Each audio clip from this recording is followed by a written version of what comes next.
Nirmala Kenyam kan as the Alacon Lianka Roisna Guasame kan were online TV channel. De neria ka dan ling ya roini Jaguasame. And Rachan Banaling and Tama Ron Chito kam Jukongo kan Uganda. Dini Uganda Chalado ken chaka jakre wika Congo chaka jur Jukongo ne de kontin kulinyin ke M23. Ban manan Chito ka jen larame banajaling. Kan kono niamre ler kan mi jaram jidit kan war online TV channel noga jen wo jender subscribe ka de notification be alere jatwan ko mi tega ler mi brech da shamala shube ka ji gwa sandana pa ya larech ka goro jaban wo jender ya comment ke ki dere je nyag ba nasun ko ken na me janan goro de lat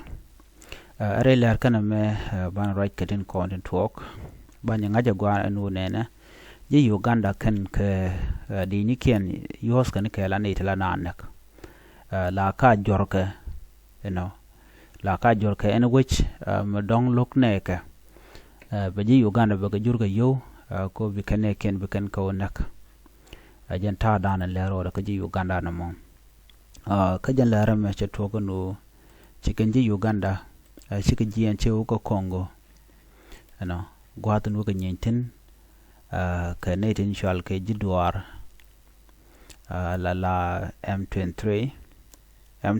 shal kanete konte tinyen kenete nyen ke kuma dung Congo tinte dor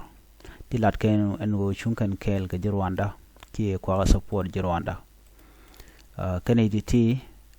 water kan chon den ka korgon mishi we ka cha no ka kwerandan la kwer Congo shal flex ay kona kor gwade dan ci kon ko Congo mu chana jenene no chane di shop ko dangaro ci ga nak ka changdar te barne ka ci kon tur ngeen ci kon kanen ka kan yal ka ne ti ngwane ol kan yal ci ko nak taram chapal gwade ka ba katen jo kan wo ci mal ci ben ci ka ko ci na ka kor antama ko ci kor ci wo won yam ci loji M23 ci lodin jek cikan chugor no binye ni kan gajan kum diana mo ko nyen kan ka jan ka ji wechen kontere wech ko Congo la ne ken kwarente wi ko amen ci mal ci nok man logiam 23 wacho to ko shu kan Uganda yu kan ga jur ka yo ka shu ka won wi mi shirka mena kana len won no la ji Uganda la kana wi jimi ba mu ga yo bi kan GM23 bi kan ko nak wa GM23 ki de to chukan chu nyen ka ji Uganda shikan chalaro shika ji Uganda nak re kuro mo ka chalaro kan chikane dangro tula ge ren yale ki ge antonov ni la ren yale kon la kana bo ka kan ji Uganda chalaro shaka kef karen yale ton chikan pilot ni chikan ga kef re wi ka Congo ko la kan M23 la kan wi an kan winimi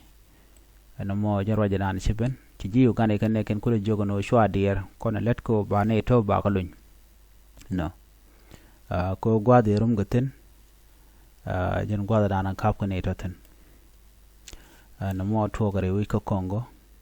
jen gwada dan caji Uganda chaga captain ka chaga nek ten ka sha pilot ni ken chaga kap kini ten konti la ne ken jen ler dana to go ne me ko manana chalat lat kana gwango kene ti shal ke Uganda ne tini la kene kan ka jak cha no 2 Ugandan pilot have been abducted by the M23 rebel group in the Eastern Democratic Republic of Congo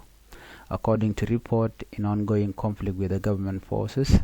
Authorities in both Uganda and the DRC are working to verify the circumstances surrounding the kidnapping, while efforts to secure the safe release of the pilot are reportedly underway. The M23 rebel, a notorious army group operating in the region, have been involved in multiple conflicts over territorial control and political grievances. Janan chor ladnamo ji Uganda katen bikaneti bikan ka rescue ne ken content chao kabre wujen winimi